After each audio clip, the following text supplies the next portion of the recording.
আপনার শিক্ষাগত যোগ্যতা সম্পর্কে জানতে চাই। আমার শিক্ষাগত যোগ্যতা, আমি হলাম জেনারেল মানুষ, primary, high school, intermediate, honours কেমিস্ট্রিতে নওগাঁ কলেজ থেকে, এতটুকুন। এর মাঝে দাখিল আলেম ফাজেল করা আছে। আর দিনের প্রতিটা ক্ষেত্রে এই দিন চর্চা করার চেষ্টা করি। দিনে 2-1 ঘন্টা পড়াশোনা করার সুযোগ পাই। আগে খুব পড়াশোনা করতাম, এখন ওইভাবে আর সুযোগ পাওয়া যায় না। তারপরও পড়ি, যখনই সুযোগ পাই গাড়িতে, মোবাইলে, বই খাতায়, তাতে 2-4 ঘন্টা প্রতিদিন পড়া হয়। এলেম অর্জন করতে হবে, পড়াশোনা করতে হবে। দাওয়াত খাওয়ার পরে হাত তুলে দোয়া করা যাবে কি? পরবর্তী করণীয় কি? দাওয়াত খাওয়ার পরে হাত তুলে দোয়া কেন করবেন? রাসূলুল্লাহ করেননি তো। দাওয়াত খাওয়ার পরে দোয়া আছে, যার বাড়িতে দাওয়াত খাবেন মেজবানের জন্য দোয়া করতে হবে।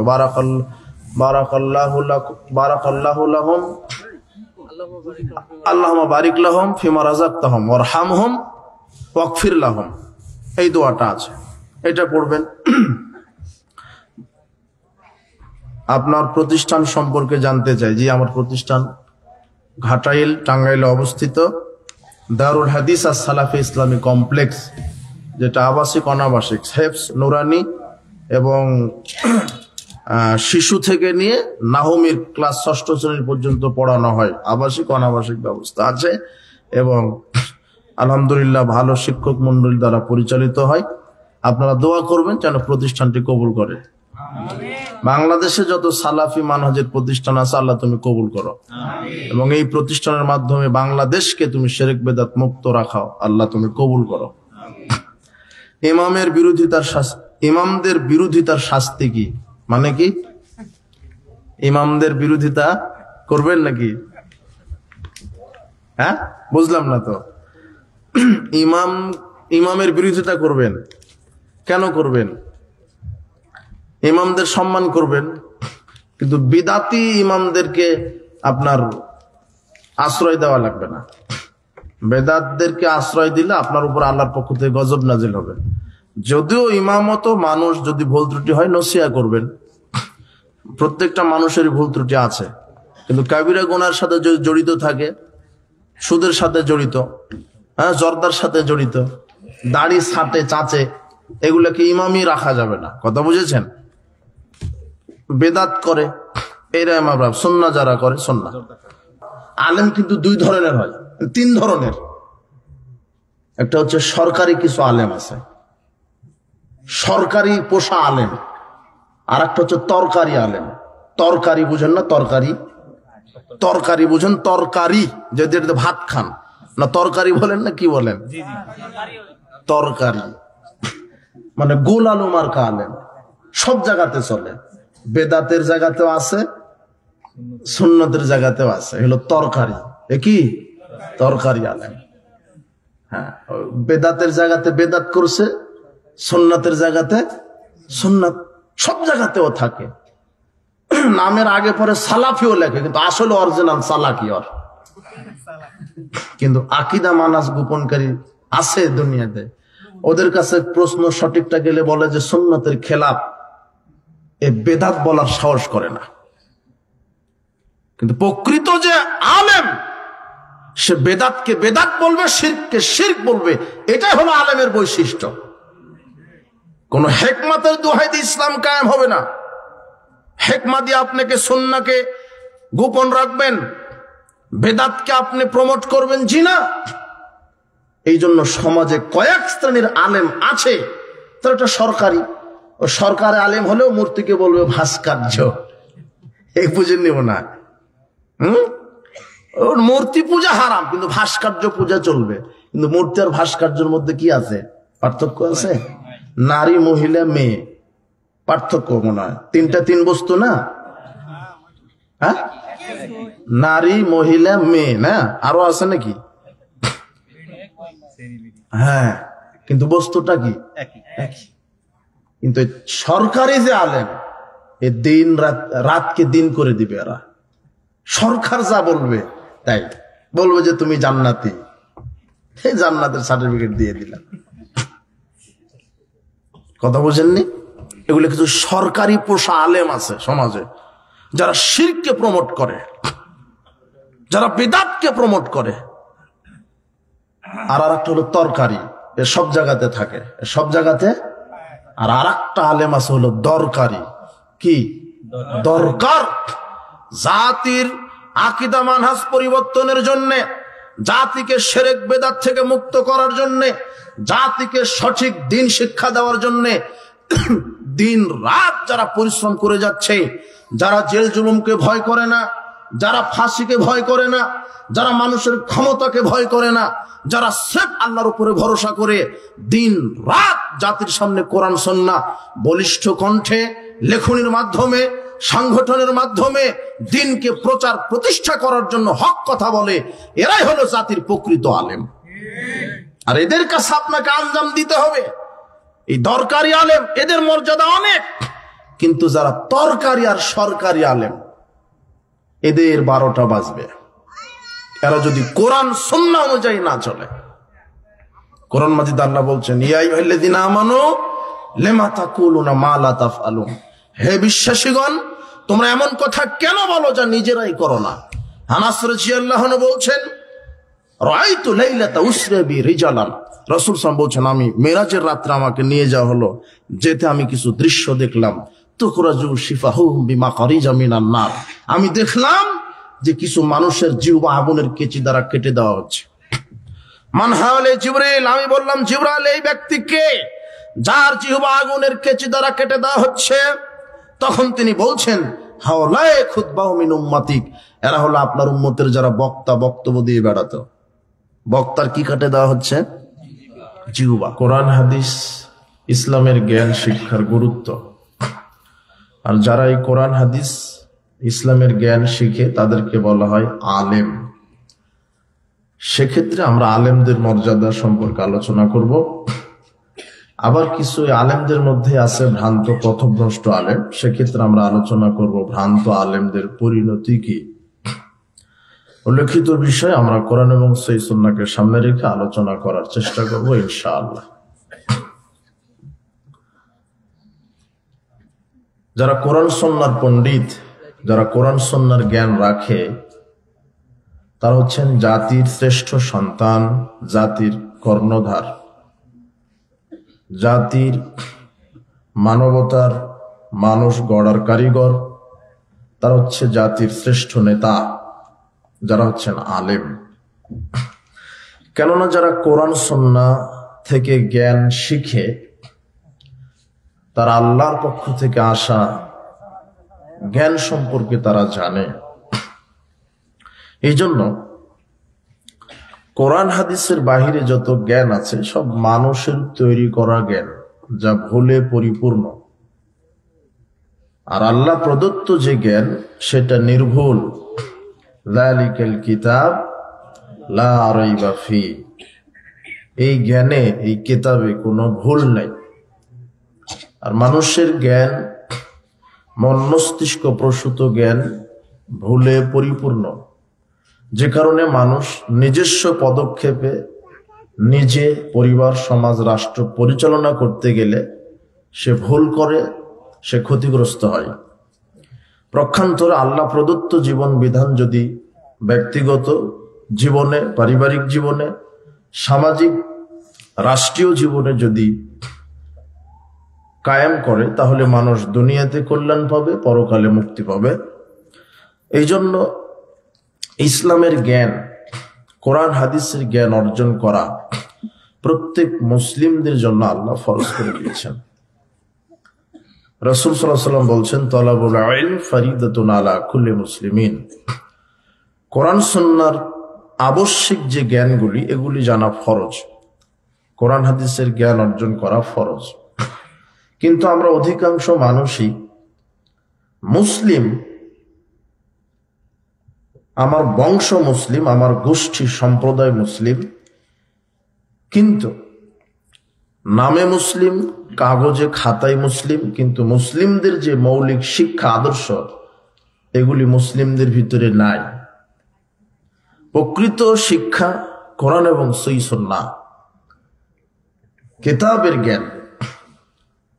এই জন্য মুসলিম হিসেবে আমাকে শিখতে হবে আল্লাহর সম্পর্কে জানা, নবী সম্পর্কে জানা, পরকাল সম্পর্কে জানা, ঈমান সম্পর্কে জানা।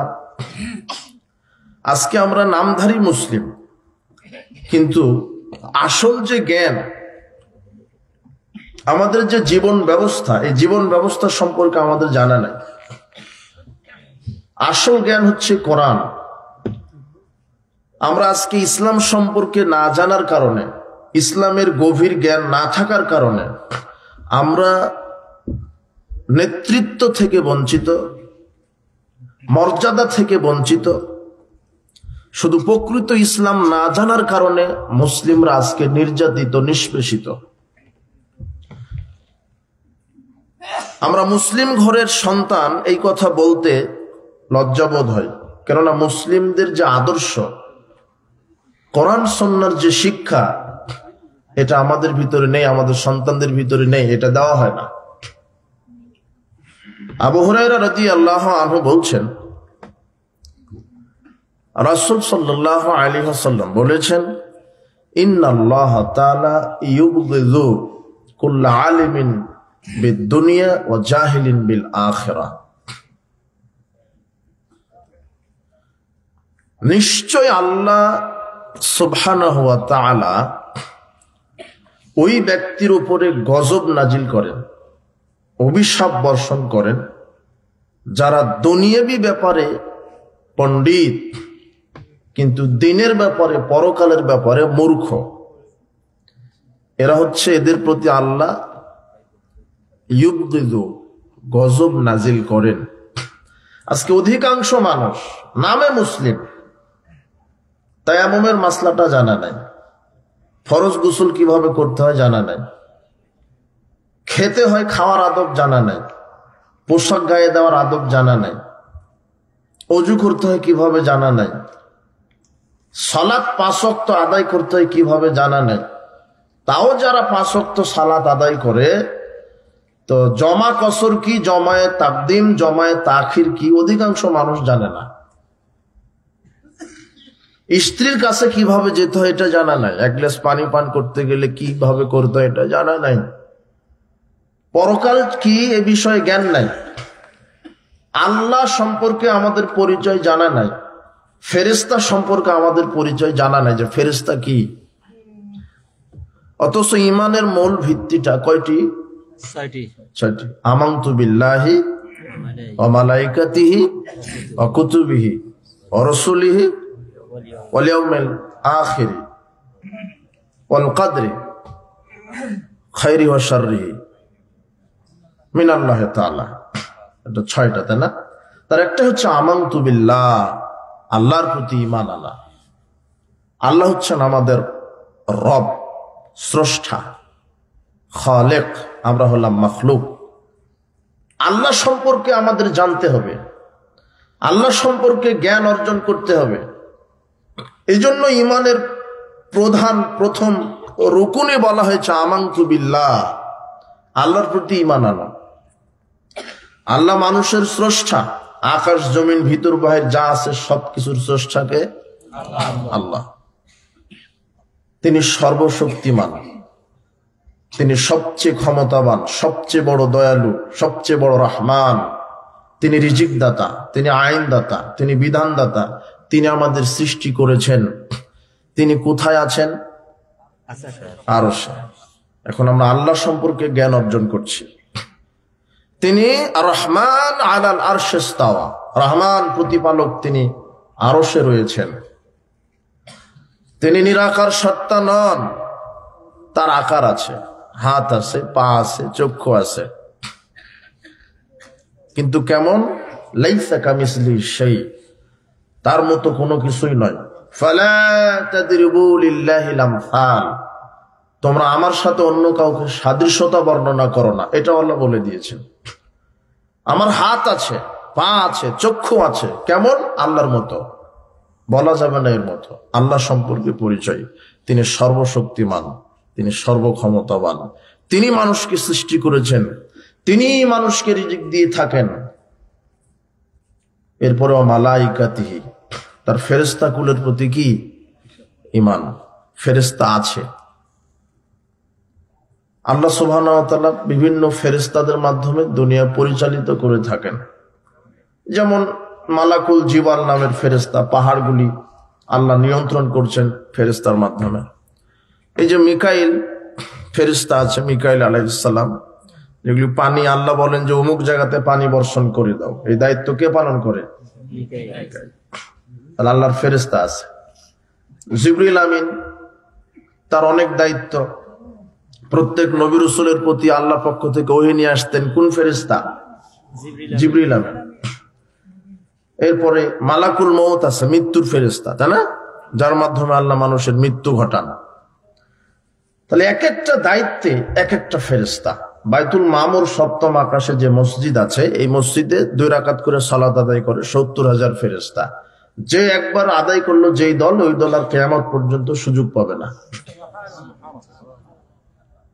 তাহলে কত ফেরেশতা! আর আল্লাহর আরশ বহনকারী 8 জন ফেরেশতা আছে, এটা কোরআন মাজিদে বলেছেন। আর রাসূল সাল্লাল্লাহু আলাইহি ওয়াসাল্লাম বলছেন, আরশ বহনকারী যে ফেরেশতা, এদের কানের লতি থেকে কাঁধের দূরত্ব প্রথম জমিন থেকে প্রথম আসমান। এই ফেরেশতার আকৃতি কেমন?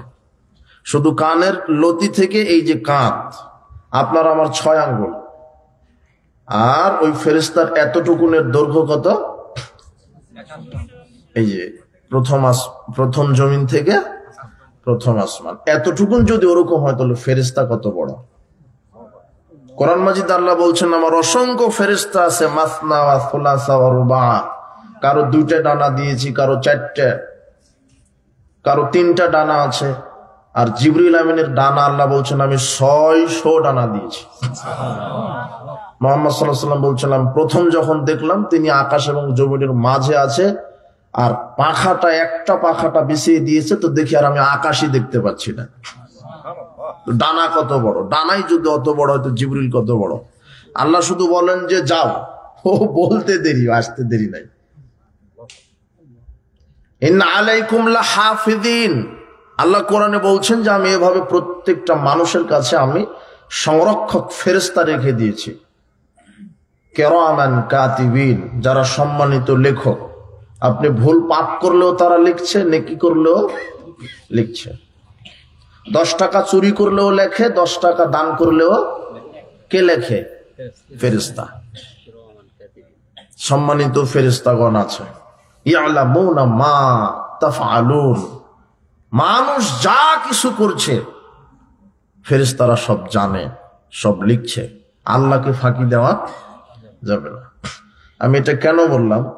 ফেরেশতা সম্পর্কে জ্ঞান, এই ফেরেশতা সম্পর্কে জ্ঞান যদি এই ঘুষখোরের থাকতো, সুদখোরের থাকতো, ও সুদ খেতে পারতো? সুদের পাপ কে লিখছে? এই যে চোর, ডাকাত, দুর্নীতিবাজ, এদের যদি আল্লাহ পরকাল ভীতি থাকতো, তাহলে এরা জেনার কাজ করতে পারতো? এখন করে কেন? করে এই জন্য এদের অন্তরটা শক্ত হয়ে গেছে। এদেরকে যদি এই মক্তবে ভর্তি করায় বলা হতো, বাবা, লোকমান হাকিম তার ছোট্ট সন্তানকে বলছেন, ইন্নাহা ইন তাকুম মিসকালা হাববাতিন মিন খারদালিন ফাতাকুম ফি সাকরাতিন আও ফিস সামাওয়াতি আও ফিল আরদ, আমার ছেলে, অনুপরিমাণ যদি তুমি কিছু করো, সেটা আকাশে থাক, জমিনে থাক, পাথরের নিচে থাক, আর উপরে থাক, কুয়াশার ভিতরে থাক, অন্ধকারে থাক, আর 7 সমুদ্রের নিচে যেখানেই থাক, তুমি যদি যেখানেই অনুপরিমাণ পাপও করো, সেটাও আল্লাহ জানেন, নেকি করলেও আল্লাহ জানেন। এই জ্ঞানটা যদি আমার এই ছোট্ট ছেলে, একেবারে অন্তরটা নরম, মক্তবে ভর্তি করে দিয়েছেন, এই ছেলেকে যদি এই জ্ঞানটা দিতেন, তাহলে ওই জ্ঞান নিয়ে সে বড় হতো, ডাক্তারি করত, ইঞ্জিনিয়ারিং করত, নেতৃত্ব দিত, বড় হয়ে বাটপার হতো না। কিন্তু আজকের এই সমাজে যারা নেতৃত্ব দিচ্ছে, এদের বাটপার হওয়ার পিছনেই, এরা আল্লাহকে মানে না, পরকালকে মানে না, এদের ঈমান আকীদা 5 পয়সা এদের কাছে মূল্য নেই। এই জন্য ছেলে মেয়েকে ইসলামী জ্ঞান শিক্ষা দিতে হবে, মক্তবে পড়িয়ে তাকে কোরআন, আল্লাহ পরকালের জ্ঞান দিতে হবে, ফেরেশতাদের সম্পর্কে জ্ঞান দিতে হবে। আল্লাহ যে ক্ষমতাবান, তার কাছে নেকি নিয়ে উপস্থিত হলে জান্নাতে শান্তি দিবেন, পাপ নিয়ে উপস্থিত হলে আল্লাহ জাহান্নাম দিবেন। সব কোরআন হাদিস আপনি পড়বে। আপনার ছেলে যদি আপনার ছেলেকে কোরআন হাদিস পড়ান, মক্তব থেকে শুরু করবেন, মক্তব, মাদ্রাসা, দাওরা, কামেল, ফাজেল। কিন্তু এই kindergarten, play group, primary, high school এগুলিতে দিলে ইবলিশের দালাল হবে এরা। ও মাস্টার্স পাস করে বলবে দেয়ার ইজ নো গড, বাম হাতে খাওয়া স্টাইল। পর্দা হলো গরিবেরা করবে, আমি সাদা চামড়া ধনী মানুষ, আমার পর্দা কি করতে হবে, আমি জনগণের সম্পদ। নামাজ পড়বে যারা বিপদে আছে তারা, আমি ক্ষমতাবান, আমি এত বড় নেতা, আমার আবার কিসের সালাত, আমি শুধু মসজিদ বানায় দিব তাহলেই জান্নাত। ও চুরিও করে, মাজারে দান করে। আর বাংলাদেশের মাজার খানকা জীবিত আছে এক শ্রেণীর দুর্নীতিবাদের টাকাতে। আমি এটা আগে জানতাম না, সেদিন ওই দিনাজপুর থেকে আসার পরে বগুড়াতে মহাস্থানগড় মাজারে গেলাম। তো বলছে যে এই যে মাজারে প্রতি মাস কত টাকা উঠে, তো বলছে যে 2 মাসে 3 মাস পর পর 30, 40, 50 লক্ষ টাকা করে উঠে। তো টাকা কি হয়, তো সব ডিসি সাহেবের কাছে যায়। তার মানে বাংলাদেশে যত বড় বড় মাজার আছে সরকারি ভাবে পরিচালনা হয়। এই জন্য নেতাদেরকে আগে ধোলাই করতে হবে ইমানের মাধ্যমে। এদেশের নেতা নেত্রী যেদিন বুঝবে আল্লাহর ক্ষমতা কত, তাওহীদ কাকে বলে, শিরকের ভয়াবহতা কি, সেদিন এই দেশ সংস্কার হবে। মুহাম্মদ সাল্লাল্লাহু আলাইহি ওয়াসাল্লাম এখানে আগে হাত দিয়েছিলেন।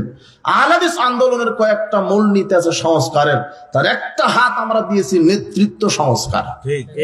নেতার যদি সংস্কার হয় তাহলে সারা বিশ্ব সমাজ একদম ইসলামের আলোয় পরিষ্কার হয়ে যাবে।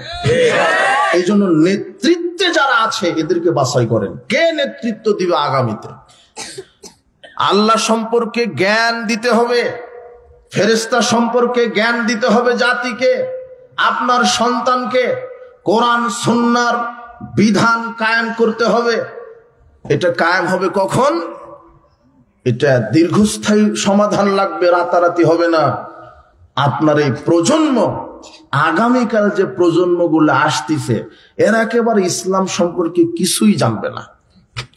সব জাহেলিয়াত, মাদকে আসক্ত, মোবাইলে আসক্ত, পাশ্চাত্যের মতবাদগুলি খেয়ে এক একটা মেন্টাল হয়ে গেছে। নেতৃত্বের লোভে অমুককে মারো, অমুককে ছাড়ো, এই প্রতিযোগিতা শুধু চলছে দেশে দেশে। এই জাতি কি হবে, আপনার সন্তান কি করছে? আমি স্কুল, কলেজ, কিন্ডার গার্ডেনের বিরোধিতা নই, ইসলাম স্থান পরিবর্তনের বিরোধী নয়, ইসলাম নেতার পরিবর্তনের বিরোধী নয়। ইসলাম হলো রোগের চিকিৎসা করে না, রোগ হচ্ছে কিভাবে ওই জায়গাতে ইসলাম হাত দেয়। এই জন্য নেতার পরিবর্তন নয়, প্রতিষ্ঠান পরিবর্তন নয়, ওই প্রাইমারি থাক, কিন্ডার গার্ডেন, স্কুল থাক, কিন্তু শিক্ষা কারিকুলাম হবে কোরআন আর সুন্নাহ। শিক্ষা কারিকুলাম পরিবর্তন করে দিতে হবে। ওখানে তাগুদের নীতি বাদ দিয়ে, শিরকি নীতি বাদ দিয়ে আল্লাহর বিধান কায়েম করতে হবে। কিসের আমার রাজশাহী থেকে এখানে বক্তব্য দিতে হবে? বাবাজিরা পর্দা করো, কোরআন সুন্নাহ সিলেবাসে বসাও, সংসদে বসাও, আর আপনার নেতা বলে দিবে 24 ঘন্টার মধ্যে পর্দা বাধ্যতামূলক, না হলে আজীবন জেল। 24 ঘন্টার মধ্যে সালাত 5 ওয়াক্ত প্রত্যেক নারী পুরুষ আকিল বালেগকে আদায় করতে হবে। যদি কোনো মানুষ সালাত 5 ওয়াক্ত আদায় না করে তাহলে তার আজীবন জেল। কিসের আপনার ওয়াজ চলবে? এইভাবে ওয়াজ চলবে না, ওয়াজ হবে সংসদে, আর সংবিধান হবে কোরআন সুন্নাহ। মদ খুরে ভাবে ঘুরবে মানে, মদের লাইসেন্স দিয়ে মদ পান করবে মানে, আশ্চর্য কথা বলছে আমি মদ খাই, মদের লাইসেন্স আছে, বলে কি? আর লাইসেন্স দিয়েছে তোমার নেতাই, আর তুমি যাকে নেতা করেছো ও তো সে কোরআন হাদিস সংসদে বসাতে পারবে না। ও যদি কোরআন সুন্নাহ সংবিধান করে তাহলে তোমার নেতা আগে ধরা খাবে। চুরি করলে হাত কাটা যাবে, এটা কোরআনের বিধান না? তাহলে তোমার নেতা যদি চায় যে কোরআন হাদিস বসুক, তাহলে ওরই তো হাত আগে কাটা হবে। যে দেশে প্রিয়ন 400 কোটি টাকার মালিক, তাহলে এমপির কি অবস্থা? কোরআনে আছে যে জেনা করলে তাকে, এক বিবাহের পরে জেনা করলে একেবারে মেরে ইট ঢাল পাথর দা মেরে ফেলে দাও, তাহলে ওই নেতাকে আগে মারা লাগবে। 1400 নারীর সাথে সম্পর্ক। কোরআন আছে কেউ যদি অন্যায়ভাবে জুলুম করে কারোর কাছ থেকে মারধর করে অর্থ সম্পদ নেয়, তাহলে তাকে হাত পা বিপরীত ভাবে কেটে দাও। তোমার নেতার আগে হাত পা বিপরীত। ও ক্ষমতায় গিয়ে বলছে 100 একর জমি আমার, এখানে আমি বাংলো বানাবো, অথচ ওর নেতা হওয়ার আগে ভিক্ষা করে খেয়েছে। তুমি আবার ঠিক বলছো কেন? তুমি তো এই নেতার ক্যানভাস করে বেড়াও।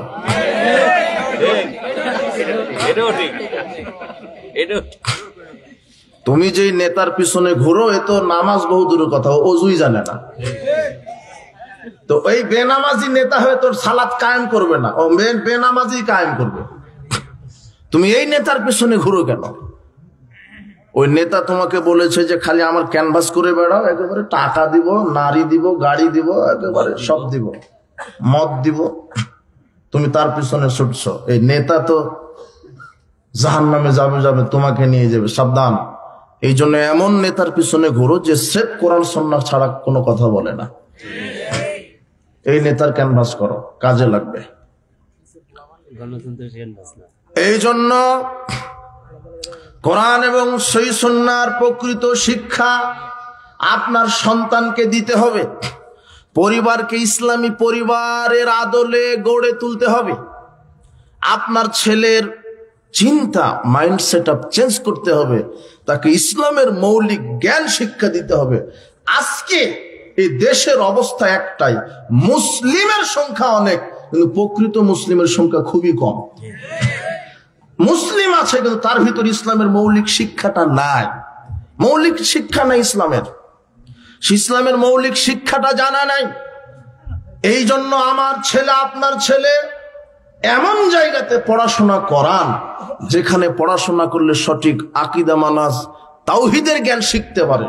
আপনার ছেলে মেয়েকে কি শিক্ষা দিচ্ছেন? কি শিক্ষা দিচ্ছেন? ওই কিন্ডারগার্টেন, প্লে গ্রুপে কেন ওখানে ভর্তি করে দেন? ও আপনি আবার বলছেন যে আমার ছেলেটা 5 বছর বয়স, একেবারে মোবাইলের সব ফাংশন জানে, গর্ব করে বলছে আমার ছেলেটার 6 বছর বয়স, কম্পিউটারের সব ফাংশন জানে, কিন্তু সূরা ফাতিহা এখনো শিখেনি। ওকে সবই জানিয়েছে। এদেশে যত আইনজীবী আছে, বিসিএস ক্যাডার আছে অনেক, এরা অনেক জ্ঞানী, সব জানে। আকাশ তত্ত্ব, জমিন তত্ত্ব, physics, chemistry, biology, social science, social work সবই জানে, শুধু জানাজার দোয়াটা শিখেনি। ও জানে সবই। কেন? শিক্ষা কারিকুলামে তো এটা নেই। আপনার ছেলে ইঞ্জিনিয়ার হবে, সচিব হবে, র্যাব হবে, পুলিশ হবে, সমস্যা নেই, কিন্তু আগে তাকে শিক্ষা দিতে হবে ইকরা বিসমি রাব্বিকাল্লাযী খলাক, কোরআন হাদিসের শিক্ষা। কোরআন হাদিস জানার পরে যদি আপনার ছেলেটা নেতৃত্বে আসে, ও জনগণের টাকা চুরি করবে না। কেননা কোরআনে পড়েছে 1 টাকা চুরি করলে পরিণাম জাহান্নাম। জনগণের নিকট থেকে 1 টাকা আত্মসাৎ করলে পরিণাম জাহান্নাম। রাজকোষ থেকে, জনগণের সম্পদ থেকে 1 টাকা দুর্নীতি করলে পরিণাম জাহান্নাম। ওইটা পড়ে তারপরে নেতা হয়েছে, ভীতিটা ঢুকে যাবে। আর এই ভীতিটা তাকে ছোটবেলায় দিতে হবে। বড় হওয়ার পরে যদি হাতে কায়দা দেন, ও বেকায়দা হয়ে যাবে, তখন আর কাজে হবে না। এই জন্য ছেলে মেয়েকে কোরআন সুন্নাহর আদলে শিক্ষা দেন। কি শিক্ষা দিবেন? আল্লাহ সম্পর্কে জ্ঞান, পরকাল সম্পর্কে জ্ঞান, ফেরেশতা সম্পর্কে জ্ঞান, আকীদার জ্ঞান, তাওহীদের জ্ঞান, রিসালাতের জ্ঞান, যে নবী রাসূলগণ পৃথিবীতে এসেছিলেন যুগে যুগে, তাদের আদর্শ আমাকে চলতে হবে। পৃথিবীর কোন নবী রাসূল কাবিরা গুনাহ করেনি, বড় পাপ করেনি। সর্বশ্রেষ্ঠ রাসূল মুহাম্মদ সাল্লাল্লাহু আলাইহি সাল্লাম। আমি যদি রাসূল সাল্লাল্লাহু আলাইহি সাল্লামের জীবনী জানি, তাহলে দেখতে পাবো যে আমি তো তার উম্মত। মুহাম্মদ সাল্লাল্লাহু আলাইহি সাল্লাম তার জীবনে এক দিনের জন্য একটা কথা মিথ্যা বলেননি। তার নাম মুহাম্মদ সাল্লাল্লাহু আলাইহি সাল্লাম। তিনি সবচেয়ে আদর্শবান মানুষ। তার আদর্শ আমার জীবনে লালন করতে হবে। তাহলে এ হলো আলেম হবে। যদি সে ইসলামের প্রকৃত জ্ঞান শিখে, তাহলে সে আলেম। ও সব শিখবে, সালাত, সিয়াম, হজ, যাকাতের বিধান, আল্লাহ সম্পর্কে জ্ঞান, পরকাল সম্পর্কে জ্ঞান আপনার ছেলেকে শিখাবেন। মক্তবে শিখবে। আপনার ছেলে কি শিখবে? সালাম দেওয়া শিখবে। বলবে আসসালামু আলাইকুম ওয়া রাহমাতুল্লাহি ওয়া বারাকাতুহু। এরপরে জবাব দেওয়া শিখবে ওয়া আলাইকুমুস সালাম ওয়া রাহমাতুল্লাহি ওয়া বারাকাতুহু। আর যদি ইসলামের জ্ঞান শিক্ষা না দেন, বলবে আসসালামু আলাইকুম। যে বলছে আসসালামু আলাইকুম, সে আপনার এলাকার সবচেয়ে বড় শিক্ষিত মানুষ। কথা বোঝেননি, কিন্তু সালাম দিতেই শিখেনি। কি শিখালেন? এই জন্য আপনার ছেলে মেয়েকে মক্তব থেকে শুরু করবেন, যেখানে কোরআন সুন্নাহ পড়ানো হচ্ছে। মক্তব শুরু হবে, মক্তব শেষ করবে, এরপরে 8-10 বছর বয়সে হাফেজ হবে। 10 থেকে 3 বছরে 13 বছরে হাফেজের পরে কিতাবে ভর্তি হবে।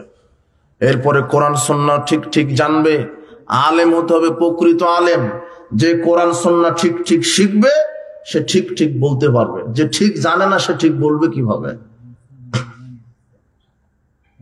আপনার ছেলেকে কোরআন হাদিস ঠিক ঠিক শেখাতে হবে, হাফেজ বানাবেন। এর বিরাট একটা হাফেজ হবে। হাফেজের মর্যাদা আল্লাহ অনেক বলেছেন। রাসূল সাল্লাল্লাহু আলাইহি ওয়াসাল্লাম বলছেন, হাফেজকে আল্লাহ বিচারের মাঠে বলবেন তুমি তেলাওয়াত করো। হাফেজ সাহেব যদি 6236টা আয়াত আল্লাহকে শোনাতে পারে, তাহলে আল্লাহ তাকে 6236 তলা বিল্ডিং জান্নাত দিবেন। বলবেন ইউকালু লিসাহিবিল কোরআন, কোরআনের হাফেজকে বলবেন ইকরা ওয়ারতাকি, তুমি পড়ো আর উঠতে থাকো, পড়ো আর উঠতে থাকো। কামা কুনতা তুরাত্তিলু ফিদ দুনিয়া, দুনিয়াতে যে সুমধুর কণ্ঠে তেলাওয়াত করতে, আজকে আমাকে একটু শোনাও। ফাইন্না মানজিলাকা ইনদা আখির আয়াত, তুমি আজকে যত আয়াত তেলাওয়াত করবে আমি তোমাকে তত তলা বিল্ডিং দান করব। এই কথা আল্লাহর কথা। এই জন্য সন্তানকে হাফেজ বানাবেন, আলেম বানাবেন, প্রকৃত আলেম। আর আপনি কি সন্তান মানুষ করে গেলেন, ও সব শিখালেন কিন্তু আল্লাহকে চিনে না, পরকালকে চিনে না। ও ভাত খেতে জানে না, ও বাম হাতে খাদ্য খায়, ও দাঁড়িয়ে খাদ্য খায়, ও বিসমিল্লাহ বলে না, ও পোশাক গায়ে দেওয়ার আদব জানে না। ইসলাম জানার নাম, ইসলাম একটা বিধান। ইসলাম আপনার সন্তানকে, পরিবারকে শিখাতে হবে। আপনার স্ত্রীকে ইসলামের জ্ঞান দিতে হবে। আপনার স্ত্রীর ভিতর ইসলামের জ্ঞান নাই বলেই তো আপনার অবাধ্যতা করে। আর বিবাহের আগেই তো ভুল করেছেন। বিবাহ করেছেন যাকে, কাকে দেখে বিবাহ করেছেন? শুধু একটা সুন্দরী একটা নারী দেখলেন আর বিবাহ করে নিলেন।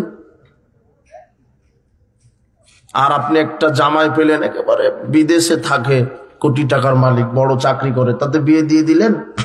মুহাম্মদ সাল্লাল্লাহু আলাইহি ওয়াসাল্লাম বলছেন, ইযা আতাকুম মান তারদাউনা খুলুকাহু ওয়া দীনাহু, যদি ছেলের পক্ষ থেকে বিবাহের প্রস্তাব আসে, তাহলে মেয়ের বাপকে বলছেন ছেলের 2টা দেখতে হবে। কয়টা? 2টা। আপনার মেয়ের কাছে বিবাহের প্রস্তাব এসেছে, ছেলের কয়টা গুণ আল্লাহর নবী দেখতে বলছেন? 2টা। খুলুকাহু ওয়া দীনাহু, তার চরিত্র আর দিনদারিতা। কয়টা দেখবেন? 2টা, চরিত্র আর দিনদারিতা। আবার বলছে এখন মেয়ের পক্ষ থেকে আসে, তাহলে মেয়েরও 2টা দেখো, চরিত্র আর দিনদারিতা। তো আপনি দেখেন কোনটা? ডিগ্রি আর টাকা। ডিগ্রি আর টাকা। ডিগ্রি বড় যত, বেতন যত বড়, গাঁজা 2 পুরো বেশি খেলে সমস্যা নাই, বেতন পায় তো ঠিক। এই খুঁটিটা মাদ্রাসায় চাকরি করে হাফেজ সাহেব, 15,000 বেতন। আর এই খুঁটিটা ব্যাংকে চাকরি করে, 80,000 টাকা বেতন। মেয়ে হলো হাজি সাহেবের। হাজি সাহেব বলছে যে লাগা 80,000-এর সাথে। কথা বুঝেননি মনে হয়? হাজি সাহেব এর উমরা করে, উমরা মিস দেয় না, তসবিহ হাতে আছে, কিন্তু এই যে ব্যাংকে চাকরি করে, সুদখোর, ওযুই জানে না, মেয়ে দিয়ে দিল এর হাতে, নামাজই পড়ে না। হাফেজ সাহেবের বেতন কম, হবে না। কথা বুঝেননি মনে হয়? তো মেয়ে কার হাতে উঠাই দিচ্ছেন? বেনামাজির সাথে মেয়ে বিবাহ দেওয়া হারাম। ও মুসলমানই না, ও মারা গেল, ওর জন্য দোয়া করা হারাম, ওর জানাজা চলবে না, ওর গোসল দেওয়া যাবে না, এর নাম বেনামাজি। সমাজের নীতিটাই উল্টা। একটা লোক মারা গেছে সমাজে, আপনি জানাজায় যাননি, সবাই বলবে তুই একটা লোক কেড়ে বারে, লোকটা মারা গেল জানাজায় গেলি না। অথচ জোহরের আজান দিয়েছে, ফজরের ফরজ সালাতের, লোকটা চায়ের দোকানে বসে আছে, বলছে না তুই যে সালাতে গেলি না।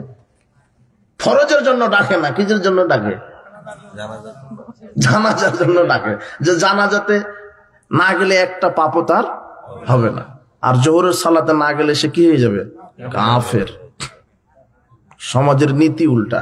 4টা বিবাহ করলে বলে লুচ্চা, আর 10টা নারীর সাথে সম্পর্ক থাকলে মরদ রে। বুঝেননি মনে হয় কথা? এ হুজুরের স্বভাব খারাপ, 3টা বউ। কথা বুঝেননি? কিন্তু ওই যে নেতার 1400 আছে, বলছে যে ও মরদ। আপনি আবার হাসছেন কেন? এটাই তো বাস্তবতা। আপনার মেয়েকে কেন ওইভাবে বাজারে ঘোরাচ্ছেন কেন? আপনার মেয়েকে কেন এভাবে বাজারে ঘোরাচ্ছেন? আপনার ছেলে কেন মোড়ে মোড়ে থাকে? ক্যারাম খেলে, ছক্কা খেলে, লুডো খেলে, এগুলি খেলবে কেন? এগুলি জুয়া খেলা। আজকে সব শ্রেণীর পেশার লোক মোবাইলে জুয়াতে আসক্ত, মোবাইলে জুয়া খেলে লাখ লাখ টাকা বিনিয়োগ করছে, ইনভেস্ট করছে, গরু বিক্রি করছে, বইয়ের সোনা চাঁদি বিক্রি করছে, শেষ পর্যন্ত বউকে বিক্রি করে দেয় যে বউকে বাজি ধরলাম, এটা হেরে গেলে বউকে দিয়ে দেব।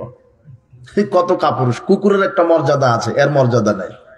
যারা জুয়াচুর, যারা জুয়া খেলে, যারা মদখুর, গাঁজাখুর, বেনামাজি, এদের কুকুরের একটা মর্যাদা আছে, কিন্তু এই হারামখোরদের কোনো মর্যাদা নাই।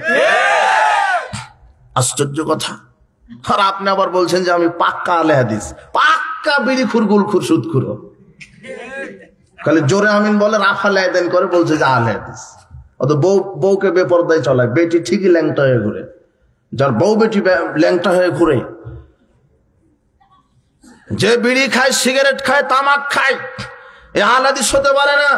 আরে মসজিদের সভাপতি, আহলে হাদিস মসজিদের সভাপতি, ও আহলে হাদিস মসজিদেরও সভাপতি, আবার গণতন্ত্রের সভাপতি, ও টাটকা মুনাফিক একটা। আশ্চর্য কথা। আহলে হাদিস কোনদিন এই প্রচলিত বস্তা বসা মতবাদের রাজনীতিতে বিশ্বাসী হতে পারে না। যদি কেউ হয়, সে আহলে হাদিস নয়, ও আহলে মুনাফিক একটা। কি বলেন? এই গণতন্ত্র, সেকুলার ন্যাশনালিজম, এই বস্তা বসা মতবাদকে পায়ের তলে ফেলে যে মা একমাত্র আল্লাহর দ্বীন, রসুলের সুন্নাহ অনুযায়ী রাজনীতিতে বিশ্বাসী, এই হলো পাক্কা আহলে হাদিস। যে তার সার্বিক জীবনে কোরআন সুন্নাহ মেনে চলবে। সে পরিবারে বউকে চালাবে কোরআন সুন্নাহ দিয়ে, নিজে চলবে কোরআন সুন্নাহ দিয়ে, সালাত আদায় করবে কোরআন সুন্নাহ দিয়ে, ব্যবসাও করবে কোরআন সুন্নাহ দিয়ে।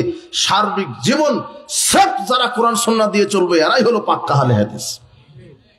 আপনি জোরে আমিন বলে আহলে হাদিস পরিচয় দিতে চাচ্ছেন কেন? বেটিকে ল্যাংটা করে সাজিয়ে, বেটিকে শিক্ষা সফরে পাঠিয়েছে জাফলং, বেটি চলে গেছে শিক্ষা সফরে, বলছে আব্বু টেনশন করবেন না, আমি বয়ফ্রেন্ডের সাথে আছি। ও তো মালাকুল মউত। তাহাজ্জুদে বলছে যে আল্লাহ সহি সালামত মেয়েকে ফিরায়ও। এমন সহি সালামত বিয়ের আগেই পেটে বাচ্চা। ওই ইয়েতে পাঠিয়ে দিয়েছে, রমনা বটমূলে পার্কে পাঠিয়ে দিয়েছে, পয়লা বৈশাখ, যে পান্তা ভাত খেয়ে আয়। আর রমনার বটমূল পয়লা বৈশাখ যারা পালন করে, এরা কেউ মূর্খ নয়, সব উচ্চ ডিগ্রিশালী। প্রিন্সিপাল কলেজের প্রভাষক, ভিসি, ডিসি, এরা বড় বড় শিক্ষিত। বউ বেটি নিয়ে চলে গেছে, মুখোশ আবার পড়ে বান্দরের, শুয়োরের, কুকুরের। তো এরা বছরের প্রথম দিনই আল্লাহর কাছে বলে, আল্লাহ এই বছর আমাদেরকে কুকুর হয়ে বেঁচে থাকার তৌফিক দান করো। না হলেও কুকুরের মুখোশ পড়েছে কেন? পয়লা বৈশাখ হিন্দু, ইহুদি, খ্রিস্টানের নীতি। 31st নাইট পালন করবেন কিভাবে? আশ্চর্য কথা, এটা বিজাতিদের নীতি। ইহুদি খ্রিস্টানের নীতি মুসলমান পালন করতে পারে না। আজকে সমাজে রন্ধ্রে রন্ধ্রে প্রত্যেকটা মুসলমানের শরীরে, রক্তে ইহুদি খ্রিস্টানের নীতি মিশে গেছে একটা। এরা মনেই করে না যে আমি ইহুদি খ্রিস্টানের গোলামি করছি। রাস্তাঘাট, স্কুল, কলেজ, মাঠে ময়দানে, সব জায়গাতে তার একটা রাজনৈতিক ক্ষেত্রে গণতন্ত্র, সেকুলারিজম, এ সালাতও আদায় করে, আবার ইহুদি খ্রিস্টানের এই শিরকি মতবাদ রাজনীতিও করে। আপনি বুঝতে পারছেন না তাওহীদ কি জিনিস। সালাত আল্লাহর বিধানে, রাজনীতি কার বিধানে? আল্লাহর বিধানে। রন্ধ্রে রন্ধ্রে ইহুদি খ্রিস্টানের পূজা করছে মানুষ, অথচ সবচেয়ে বেশি যিনি বিরোধিতা করেছেন তার নাম মুহাম্মদ সাল্লাল্লাহু আলাইহি ওয়াসাল্লাম। তিনি তো করেছেন মুসলমানদেরকে, তার উম্মতকে বলেছেন তোমরা বিরোধিতা করো। তিনি ইহুদি খ্রিস্টানের নীতিকে সহ্য করতে পারেননি। দেখছেন যে মদিনাতে ঢুকে তারা 2 দিন আমোদ প্রমোদ করে। মোহাম্মদ সাল্লাল্লাহু এগুলো কি করো? মাহাজানি ওমান, এই 2 দিন তোমরা কি করছো? বলে যে কুন্না নালআবু ফিল জাহিলিয়াতি, আমরা সেই জাহেলি যুগ থেকে করে আসি। তখন তিনি বলছেন তোমাদের মধ্যে যদি কেউ মুসলিম হয়, কাদ আবদালাহুল্লাহু বিহিমা খায়রাম মিনহুমা, আল্লাহ পরিবর্তন করে দিয়েছেন তোমাদের এই 2 দিনকে দিয়ে, উত্তম 2টা দিন দিয়েছেন, ইয়াউমাল আযহা, ইয়াউমাল ফিতর। যদি পালন করতে হয় ইয়াউমা আযহা, ইয়াউমা ফিতর পালন করো, কিন্তু তোমাদের মানুষের তৈরি করা কোনো দিবস চলবে না। এই হাদিসের প্রেক্ষিতেই বলেছি যে 16 ডিসেম্বর পালন করা শিরক হবে, 21শে ফেব্রুয়ারি পালন করা শিরক, যত মানুষের তৈরি করা দিবস আছে শিরক, শিখা নির্মাণ, শিখা চিরন্তন শিরক, আপনি মূর্তির সামনে নিরাপত্তা পালন করছেন, এগুলি শিরক।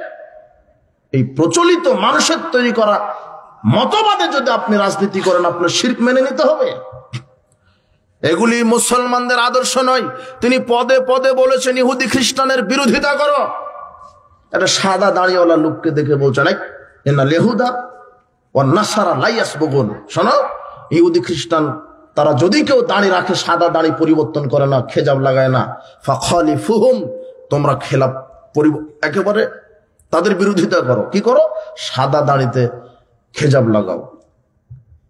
যে কোনো রং করতে পারবেন সাদা দাড়িতে, তবে কোন রং ব্যতীত? কালো।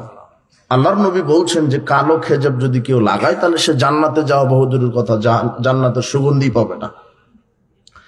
মানে এটি ইহুদিদের বিরোধিতা। ইহুদিরা যারা দাড়ি রাখে, সাদা দাড়িতে কি করে না, তারা রং দেয় না। এই জন্য আল্লাহর নবী বলছেন যে তুমি তাদের বিরোধিতা করো, তোমরা রাঙিয়ে নাও, এটা বিরোধিতা। ইহুদি খ্রিস্টানের বিরোধিতা করো। এরপরে তিনি বলছেন শোনো, মা হাসাদাতকুম ইহুদি আলা সেই, ইহুদিরা মুসলমানের সাথে শত্রুতা করে শুধু দুটা কারণে। কয়টা কারণ? দুইটা।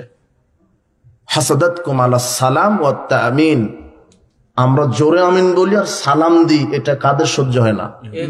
ইহুদিদের। ইবনে মাজার 843 নম্বর হাদিস।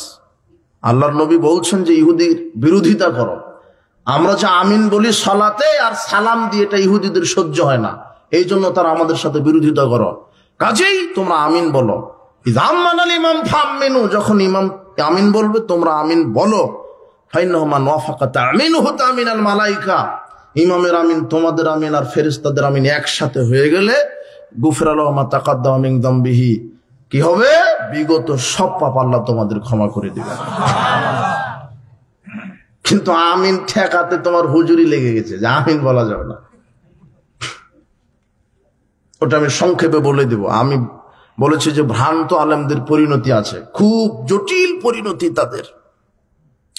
এই জন্য ছেলে মেয়েকে সঠিক শিক্ষা দিবেন, পথভ্রষ্ট যেন না হয়। কোরআনের শিক্ষা, হাদিসের শিক্ষা, সঠিক ইলম, আল্লাহ পরকালের শিক্ষা দিবেন। যদি আপনার সন্তানকে আলেম বানান, হাফেজ, অনেক মর্যাদা হাফেজের। আলেম অনেক মর্যাদা। একজন আলেম যখন কোরআনটা খুলে অথবা হাদিসের পাতা যদি খুলে এইভাবে, তাহলে এই আলেমের মর্যাদায় আল্লাহ আকাশের সব বরকতের দরজা খুলে দেন। এখন এই আলেম যদি আল্লাহকে যা দোয়া করবে, আল্লাহ সব কবুল করে নেবেন। আপনার ছেলে মাদ্রাসাতে পড়ে, শুধু কোরআনের আয়াত এভাবে খুলেছে একটু পড়বে বলে, আপনার এই এলেমের মর্যাদার কারণে আল্লাহ সব দরজা খুলে দিয়েছেন। আকাশের দরজা খোলার একটা সময় থাকে, রমাদানে খুলে, আজান হলে খুলে, লা ইলাহা ইল্লাল্লাহ বলার সাথে সাথে আল্লাহ খুলে দেন। আর আলেম যদি এভাবে কোরআনের পৃষ্ঠাটা জাগায়, তখন আল্লাহ কি করে দেন? আকাশের দরজা সব খুলে দেন। এখন সে পড়াশোনা করবে, জিকির করবে, আল্লাহর কাছে দোয়া করবে। আলেমের অনেক মর্যাদা। একজন আলেম যদি পায়ে হেঁটে যেতে থাকে, একজন আলেম যদি হাঁটে তার এলেম অর্জন করার জন্য, তাহলে আল্লাহ বলে ফেরেশতা, আলেমের পা যেন মাটিতে না পড়ে, তোমরা ডানা বিছিয়ে দাও। আপনি দেখতে পাচ্ছেন যে মাটিতে পড়ছে, আসলে আলেমের পা কোথায় পড়ছে? কাদের ডানাতে? আপনি কথা কি লোড নিতে পারছেন যে আপনার আলেমের মর্যাদা কত? কত রাজা বাদশা ল্যাংটা অজু গোসল করে না, এদেরকে লাল কার্পেট সংবর্ধনা জানাচ্ছে, তাই না? মানুষ মানুষকে সম্বোধনা জানায়। মুহাম্মদ সাল্লাল্লাহু আলাইহি ওয়াসাল্লাম বলছেন, যে ব্যক্তি হাফেজকে সম্মান করলো, সে যেন সরাসরি আল্লাহকে সম্মান করলো। যে ব্যক্তি কোনো মুরব্বী, কোন বৃদ্ধ নারীকে সম্মান দেখালো, সে যেন আল্লাহকে সম্মান দেখালো। এই জন্য মুরব্বীদের সাথে বেয়াদবি করবেন না, মুরব্বীদের দোয়া নেবেন। দাদি, নানি, দাদা, দাদি, চাচা যেগুলো আছে মুরব্বী, মুহাম্মদ সাল্লাল্লাহু আলাইহি ওয়াসাল্লাম বলছেন, মানুষের যতটা চুল পেকে যায়, আল্লাহ একটা চুল পাকার কারণে একটা নূর দান করেন। তাহলে দাড়িটা সব পেকে গেছে, হাজার হাজার দাড়ি, তাহলে আল্লাহ তাকে কত আলো দান করেছেন। মুরব্বীদেরকে সম্মান করবেন, মুরব্বীদের সাথে বেয়াদবি করবেন না। মুরব্বীকে সম্মান করলে কাকে সম্মান করা হচ্ছে? আল্লাহকে। হাফেজ আলেমকে সম্মান করলে কাকে সম্মান করা হচ্ছে? আলেমদের সাথে বেয়াদবি করবেন না। আলেমের অনেক মর্যাদা। কেমন মর্যাদা? সুয়ালা রাসূলুল্লাহ সাল্লাল্লাহু আলাইহি ওয়াসাল্লাম রাজুলাইনি কানা ফি বানি ইসরাইল।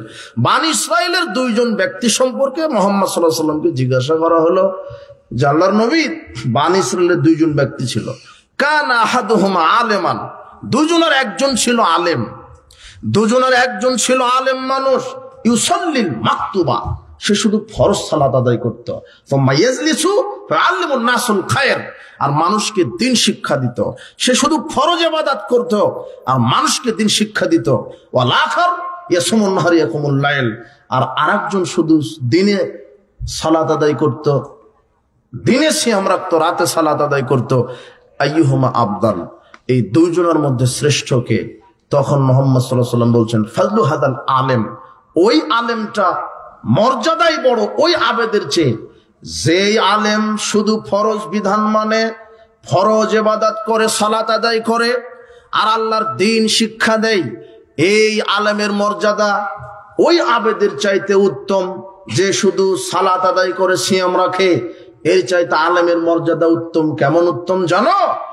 রাসূল সাল্লাল্লাহু আলাইহি ওয়াসাল্লাম সাহাবীদেরকে বলছেন কাফাদলি আলা আদনাকুম, তোমাদের কাছে আমি নবী হিসেবে যেমন মর্যাদা, সারা পৃথিবীর সাধারণ মানুষের কাছে আলেমের তেমন মর্যাদা। সুবহানাল্লাহ।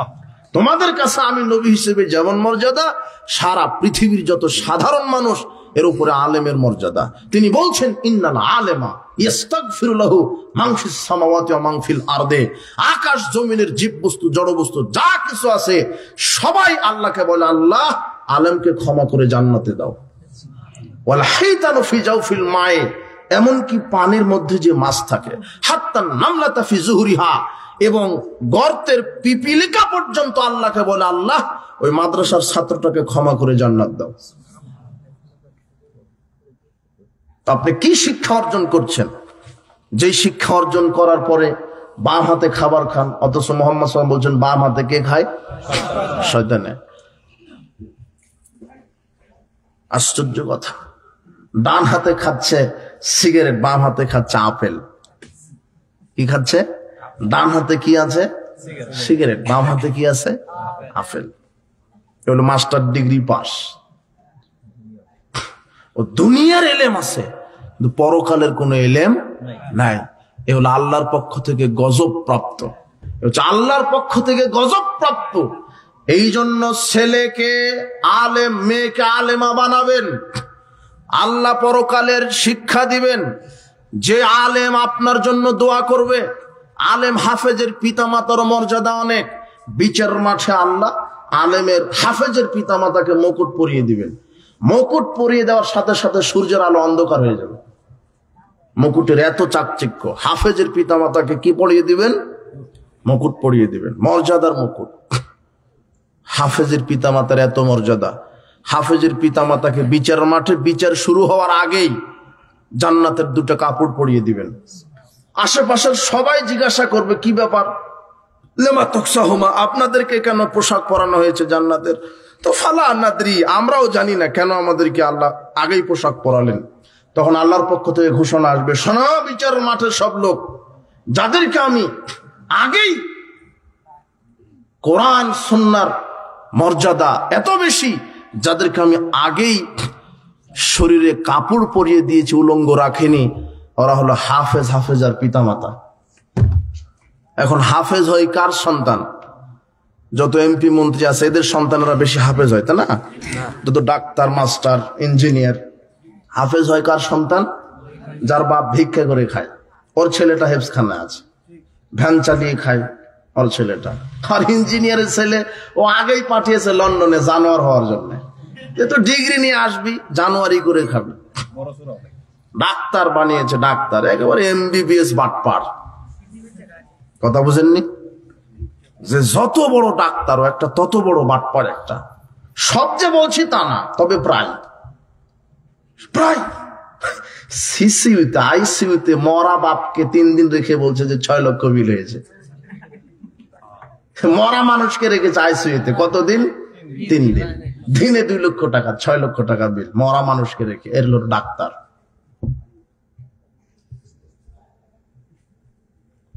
ডাক্তারের নামে বাটপাড়ি, ওকে বানিয়েছেন তাই বলে ডাক্তার হতে নিষেধ করি না, আপনার ছেলে MBBS হবে, কিন্তু এই হাদিসটা আগে মক্তবে শিখবে, মান গাশা ফালাইসা মিন্না, প্রতারক মুহাম্মাদের উম্মত নয়।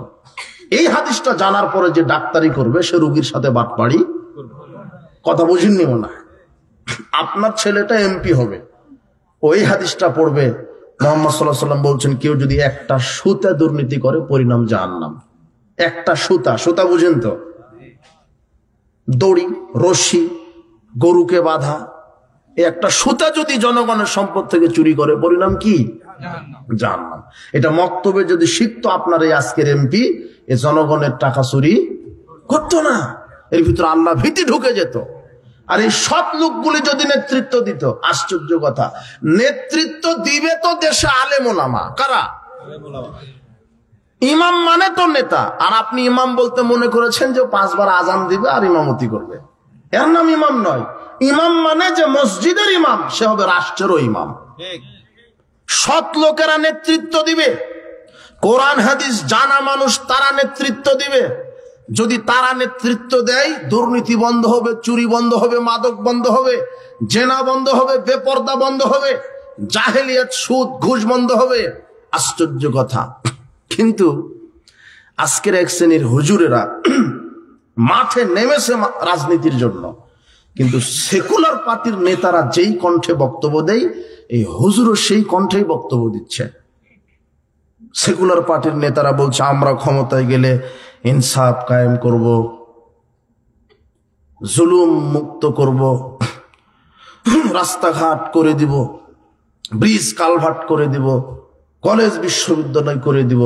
এরাও সেম একই বক্তব্য দিচ্ছে, বলছে না যে আমরা ক্ষমতায় গেলে ইসলাম কায়েম করব, এটা কেউ বলছে না। আমরা ক্ষমতায় গেলে সালাতকে রাষ্ট্রীয়ভাবে কায়েম করব, আমরা ক্ষমতায় গেলে সুদ বন্ধ করে দিব, আমরা ক্ষমতায় গেলে নারী নেতৃত্ব বন্ধ করে দিব। অত তোমার হুজুর নারীদের সাথে ক্যানভাস করছে। জি না, জাহেলিয়াত দিয়ে ইসলাম কায়েম হবে না। এখন সংক্ষেপে বলছি, ভ্রান্ত আলেম যারা প্রকৃত আলেম, তাদের মর্যাদা যেটা শুনলেন, আলেমের জন্য, প্রকৃত আলেমের জন্য সবাই দোয়া করে, কার কাছে? এখন যারা ভ্রান্ত আলেম, ভ্রান্ত হাফেজ, এই জন্য যারা আলেম, যারা হাফেজ, এদেরকে প্রকৃত হাফেজ হতে হবে, প্রকৃত আলেম হতে হবে। যদি প্রকৃত হাফেজ আলেম না হন, আলেম কিন্তু 2 ধরনের হয়, 3 ধরনের। একটা হচ্ছে সরকারি কিছু আলেম আছে, সরকারি পোষা আলেম। আর একটা হচ্ছে তরকারি আলেম। তরকারি বুঝেন না? তরকারি বুঝেন? তরকারি যেটা ভাত খান না, তরকারি বলেন না, কি বলেন? তরকারি মানে গোল আলু মার্কা আলেম, সব জায়গাতে চলে, বেদাতের জায়গাতেও আছে, সুন্নতের জায়গাতেও আছে, হলো তরকারি। এ কি? তরকারি আলেম। হ্যাঁ, বেদাতের জায়গাতে বেদাত করছে, সুন্নতের জায়গাতে সুন্নাত, সব জায়গাতেও থাকে। নামের আগে পরে সালাফিও লেখে, কিন্তু আসলে অরিজিনাল সালাকিয়র। কিন্তু আকীদা মানাজ গোপনকারী আছে দুনিয়াতে, ওদের কাছে প্রশ্ন সঠিকটা গেলে বলে যে সুন্নতের খেলাফ, এ বেদাত বলার সাহস করে না। কিন্তু প্রকৃত যে আলেম, সে বেদাতকে বেদাত বলবে, শিরককে শিরক বলবে। এটাই হলো আলেমের বৈশিষ্ট্য। কোন হেকমতের দোহাই দিয়ে ইসলাম কায়েম হবে না। হেকমত দিয়ে আপনাকে সুন্নাহকে গোপন রাখবেন, বেদাতকে আপনি প্রমোট করবেন, জি না। এই জন্য সমাজে কয়েক শ্রেণীর আলেম আছে, তার একটা সরকারি, ও সরকারি আলেম হলেও মূর্তিকে বলবে ভাস্কর্য, এই বুঝেন নিব না। মূর্তি পূজা হারাম, কিন্তু ভাস্কর্য পূজা চলবে। কিন্তু মূর্তি আর ভাস্কর্যের মধ্যে কি আছে? পার্থক্য আছে? নারী, মহিলা, মেয়ে, পার্থক্য মনে হয় 3 বস্তু না? হ্যাঁ, নারী, মহিলা, মেয়ে, না আরো আছে নাকি? হ্যাঁ, কিন্তু বস্তুটা কি? একই। কিন্তু সরকারি যে আলেম, এ দিন রাতকে দিন করে দিবে। এরা সরকার যা বলবে তাই বলবে যে তুমি জান্নাতি, এই জান্নাতের সার্টিফিকেট দিয়ে দিলাম। কথা বুঝেননি? এগুলো কিছু সরকারি পোষা আলেম আছে সমাজে। যারা শিরককে প্রমোট করে, যারা বিদআতকে প্রমোট করে। আর আরেকটা হলো তরকারি, এ সব জায়গাতে থাকে, সব জায়গাতে। আর আরেকটা আলেম আছে হলো দরকারি। কি দরকার? জাতির আকীদা মানহাজ পরিবর্তনের জন্য, জাতিকে শিরক বিদআত থেকে মুক্ত করার জন্য, জাতিকে সঠিক দিন শিক্ষা দেওয়ার জন্য দিন রাত যারা পরিশ্রম করে যাচ্ছে, যারা জেল জুলুমকে ভয় করে না, যারা ফাঁসিকে ভয় করে না, যারা মানুষের ক্ষমতাকে ভয় করে না, যারা সির্ফ আল্লাহর উপরে ভরসা করে দিন রাত জাতির সামনে কোরআন সুন্নাহ বলিষ্ঠ কণ্ঠে, লেখনীর মাধ্যমে, সংগঠনের মাধ্যমে দিনকে প্রচার প্রতিষ্ঠা করার জন্য হক কথা বলে, এরাই হলো জাতির প্রকৃত আলেম। আর এদের কাছে আপনাকে আঞ্জাম দিতে হবে। এই দরকারি আলেম, এদের মর্যাদা অনেক, কিন্তু যারা তরকারি আর সরকারি আলেম, এদের 12টা বাজবে। এরা যদি কোরআন সুন্নাহ অনুযায়ী না চলে। কোরআন মাজিদ আল্লাহ বলছেন, ইয়া আইয়ুহাল্লাযীনা আমানু লিমা তাকুলুনা মা লা তাফআলুন, হে বিশ্বাসীগণ, তোমরা এমন কথা কেন বলো যা নিজেরাই করো না। আনাস রাদিয়াল্লাহু আনহু বলছেন, রাআইতু লাইলাতা উসরা বি রিজালান, রাসূল সাল্লাল্লাহু আলাইহি ওয়াসাল্লাম বলছেন, আমি মেরাজের রাতে আমাকে নিয়ে যাওয়া হলো, যেতে আমি কিছু দৃশ্য দেখলাম। তুখরাজু শিফাহুম বিমাকারিজা মিনান নার, আমি দেখলাম যে কিছু মানুষের জিহ্বা আগুনের কেচি দ্বারা কেটে দেওয়া হচ্ছে। মান হাওলে জিবরিল, আমি বললাম জিবরাইল, এই ব্যক্তি কে যার জিহ্বা আগুনের কেচি দ্বারা কেটে দেওয়া হচ্ছে? তখন তিনি বলছেন, হাওলায়ে খুতবাহু মিন উম্মাতিক, এরা হলো আপনার উম্মতের যারা বক্তা, বক্তব্য দিয়ে বেড়াতো। বক্তার কি কেটে দেওয়া হচ্ছে? জিহ্বা। বক্তার জিহ্বা কেটে দেওয়া হচ্ছে। আল্লাযীনা ইয়ামুরুনা আন-নাসা বিল বিররি ওয়া ইয়ানসাউনা আনফুসাহুম, যারা ভালো কাজের কথা বলতো কিন্তু নিজেরা ভালো কাজ করতো না। ভালো কাজ, ভালো বক্তব্য দিত, ভালো আমল করেনি। এরা বলতো রাসূলকে ভালোবাসতে হবে, রাসূলের সুন্নাহকে মেনে চলতে হবে, কিন্তু এরা বেদাত চালু রাখে। এরা বলে হারামকে হারাম মানতে হবে, কিন্তু এক শ্রেণীর আলেম সুদ ঘুষ দুর্নীতির সাথে জড়িত আছে। এরা বলে মদ হারাম, ও হলো জর্দা খায়। ও মদ বলছে হারাম, কিন্তু নিজে কি খায়? জর্দা খায়। অথচ যদি হচ্ছে তো মাদক। দ্বিমুখী কিছু আলেম আছে সমাজে, যারা মুখে বলে এক, কর্মে করে আর এক। নিজে পর্দার ওয়াজ করে, নিজের বউ বেটি পর্দায় থাকে না। কত আলেম পরিবার আছে নিজের পরিবারকে কন্ট্রোল করতে পারছে না। তাহলে কি করবেন? কন্ট্রোল না করলে তালাক দিতে হবে। বলতে হবে, যাই বউ তুমি পর্দা করো, না হলে তাকে রাখা যাবে না। স্ত্রীকে বলবেন সালাত আদায় করো, করে না। আবার পরের দিন বলেন সালাত, করে না। আবার পরের দিন বলবেন সালাত, করে না। তারপরে কি করতে হবে? স্ত্রীকে কিভাবে করবেন? 5 লক্ষ টাকা যে যৌতুক নিয়ে রেখেছেন, ওটাও মুশকিল। কথা বুঝেন? ও আপনাকে তালাক দিবে, ও আপনার খেদমত করবে কি? ওরই তো খেদমত আপনার করতে হচ্ছে। খুব বিপদ। এই জন্য আজকে তওবা করো যুবক, যৌতুক নিয়ে কোনোদিন বিবাহ করবা না। ওটা যারা একেবারে ছোট লোক, তারা যৌতুক নিয়ে বিবাহ করবে। বরং তুমি তোমার শ্বশুরকে যৌতুক দিবে। এই যে থাকলো একটা মোটরসাইকেল, আপনি চালায়েন। কথা বুঝেন নেব না? হ্যাঁ, বিয়ের দিনে তুমি শ্বশুরকে একটা মোটরসাইকেল দিও, যে এত কষ্ট করে 20-22 বছর পরে মেয়েকে পুষেছেন আমার জন্য, তো মেয়েকে নিলাম, এই যে আপনাকে একটা হাদিয়ে দিলাম। কথা বুঝেন নেব না? যৌতুক নিও না। বিচারের মাঠে দাড়ি পাল্লাতে উঠে যাবে যৌতুক, তোমার মোটরসাইকেল। ওটা কাঁধে বহন করতে হবে মোটরসাইকেল। জি না, বলছিলাম যে আলেমের জিহ্বা কাটা হচ্ছে। এক শ্রেণীর আলেম, বিচারের মাঠে যখন একজন আলেমকে জাহান্নামে দেওয়া হবে, সে নাড়ি ঘুড়ির চতুর্দিকে ঘুরতে থাকবে। তখন জাহান্নামীরা তার সামনে গিয়ে বলবে, কি ব্যাপার, আপনার এই অবস্থা কেন? আপনি যে ভালো বক্তব্য দিতেন, খারাপ কাজ থেকে নিষেধ করতেন। তখন বক্তা বলবে, ভালো বক্তব্য দিতাম কিন্তু আমি তো ভালো মানিনি। এটা সব হাদিস। খারাপ কাজে নিষেধ করতাম, নিজেই তো খারাপ করেছি। এগুলি বুখারী মুসলিমের হাদিস। বুখারীর একটা হাদিসে আসছে, 1386 নম্বর হাদিসে, যে আলেমের কবরে মাথা ফাটানো হবে। কার? আলেমের। আলেম ব্যক্তি। মোহাম্মদ সাল্লাল্লাহু আলাইহি ওয়াসাল্লাম বলছেন কি মানহাদা, কি অপরাধ এই লোকের? তখন মিকাইল, জিবরাইল আর মিকাইল বলবে যে এই লোকটা আলেম মানুষ ছিল, কিন্তু এলেম অনুপাতে আমল করেনি। কি করেনি? আমল। ইয়ানামুস আনিস সালাতিল মাকতুবা, এ হলো ফরজ সালাত আদায় করেনি। যারা সালাত আদায় করে না এদের কবরের শাস্তি হবে। কি হবে? কবরের শাস্তি, পাথর দিয়ে মাথা ফাটিয়ে দিবেন। আর বুখারীর ৭০৪৭ নম্বর হাদিসে আসছে হাফেজের কথা। যারা হাফেজ আছে দেশে, অনেক হাফেজ আছে কোরআন হেফজ করে কিন্তু শয়তানি বদমাশি করে ভুলে যায়, কোরআন অনুযায়ী আমল করে না। এমন কিছু আলেম হাফেজ আছে সালাতও আদায় করে না ঠিক মতো। এদের জন্য বিচার মাঠে শাস্তি আছে।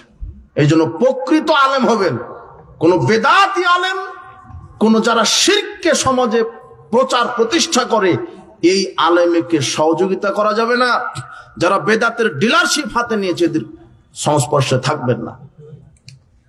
তাই ছেলে মেয়েকে সঠিক শিক্ষা দিবেন, সঠিক আলেম বানাবেন, আলেমা বানাবেন, হাফেজ বানাবেন, হাফেজা বানাবেন। হালাল হারামের জ্ঞান শিক্ষা দিবেন। হারাম খেলে জাহান্নাম, হালাল পবিত্র খেলে জান্নাত। আলেমকে, সন্তানকে, পরিবারকে আল্লাহ ভীতি শিক্ষা দিতে হবে। যদি আল্লাহ ভীতি শিক্ষা না দেন তাহলে আপনার পরিবার আপনার জাহান্নামে যাওয়ার কারণ হবে। মেয়ে যদি বেপরদায় চলে, স্ত্রী যদি বেপরদায় চলে, আপনি হবেন দায়ুস। এই জন্য সাবধান।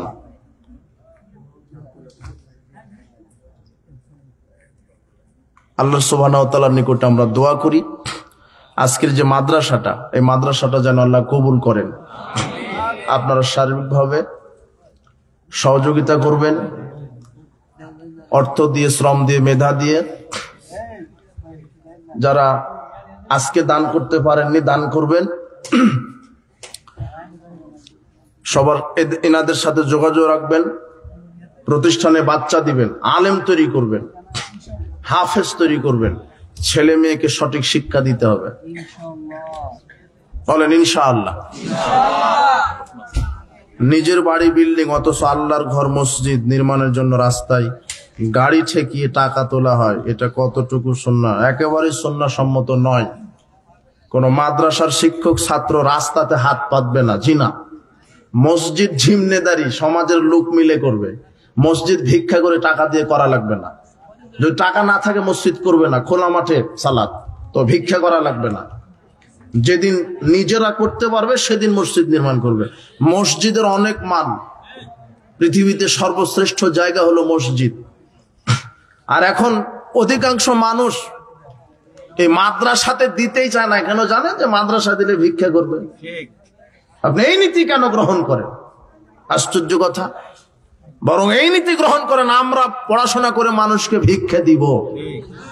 আপনি হাত পাতেন কেন? শরম হওয়া দরকার। বাইতুল মুকাররমের খতিব আব্দুল মালিক সাহেব থেকে ইলম নেওয়া যাবে কি? জি না, তার কাছ থেকে ইলম নেওয়া যাবে না। আপনার শিক্ষাগত যোগ্যতা সম্পর্কে জানতে চাই। আমার শিক্ষাগত যোগ্যতা, আমি হলাম জেনারেল মানুষ, primary, high school, intermediate honours কেমিস্ট্রিতে নওগাঁ কলেজ থেকে, এতটুকুন। এর মাঝে দাখিল আলেম ফাজেল করা আছে। আর দিনের প্রতিটা ক্ষেত্রে এই দিন চর্চা করার চেষ্টা করি। দিনে 2-1 ঘন্টা পড়াশোনা করার সুযোগ পাই। আগে খুব পড়াশোনা করতাম, এখন ওইভাবে আর সুযোগ পাওয়া যায় না। তারপরও পড়ি, যখনই সুযোগ পাই গাড়িতে, মোবাইলে, বই খাতায়, তাতে 2-4 ঘন্টা প্রতিদিন পড়া হয়। এলেম অর্জন করতে হবে, পড়াশোনা করতে হবে। দাওয়াত খাওয়ার পরে হাত তুলে দোয়া করা যাবে কি? পরবর্তী করণীয় কি? দাওয়াত খাওয়ার পরে হাত তুলে দোয়া কেন করবেন? রাসূলুল্লাহ করেননি তো। দাওয়াত খাওয়ার পরে দোয়া আছে। যার বাড়িতে দাওয়াত খাবেন মেজবানের জন্য দোয়া করতে হবে। বারাকাল্লাহু লাহুম, আল্লাহুম্মা বারিক লাহুম ফিমা রাযাকতাহুম ওয়ারহামহুম ওয়াগফির লাহুম, এই দোয়াটা আছে, এটা পড়বেন। আপনার প্রতিষ্ঠান সম্পর্কে জানতে চাই। জি, আমার প্রতিষ্ঠান ঘাটাইল, টাঙ্গাইলে অবস্থিত দারুল হাদিস আর সালাফি ইসলামী কমপ্লেক্স। যেটা আবাসিক অনাবাসিক হেফস নুরানি এবং শিশু থেকে নিয়ে নাহমির ক্লাস 6ষ্ঠ শ্রেণী পর্যন্ত পড়ানো হয়, আবাসিক অনাবাসিক ব্যবস্থা আছে এবং আলহামদুলিল্লাহ ভালো শিক্ষক মন্ডলী দ্বারা পরিচালিত হয়। আপনারা দোয়া করবেন যেন প্রতিষ্ঠানটি কবুল করে। বাংলাদেশে যত সালাফি মানহাজের প্রতিষ্ঠান আছে আল্লাহ তুমি কবুল করো এবং এই প্রতিষ্ঠানের মাধ্যমে বাংলাদেশকে তুমি শিরক বেদাত মুক্ত রাখাও, আল্লাহ তুমি কবুল করো। ইমামদের বিরোধিতার শাস্তি কি? মানে কি ইমামদের বিরোধিতা করবেন নাকি? হ্যাঁ, বুঝলাম না তো। ইমামের বিরোধিতা করবেন কেন? করবেন ইমামদের সম্মান করবেন, কিন্তু বিদাতি ইমামদেরকে আপনার আশ্রয় দেওয়া লাগবে না। বেদাতদেরকে আশ্রয় দিলে আপনার উপর আল্লাহর পক্ষ থেকে গজব নাজিল হবে। যদিও ইমামত মানুষ যদি ভুল ত্রুটি হয় নসিহা করবেন, প্রত্যেকটা মানুষেরই ভুল ত্রুটি আছে, কিন্তু কাবিরা গুনার সাথে যদি জড়িত থাকে, সুদের সাথে জড়িত, হ্যাঁ জর্দার সাথে জড়িত, দাড়ি ছাটে চাচে, এগুলাকে ইমামই রাখা যাবে না। কথা বুঝেছেন? বেদাত করে এরা ইমাম, সুন্নাহ যারা করে সুন্নাহ, জর্দা খায়। ইসলামী সম্মেলন 24শে ডিসেম্বর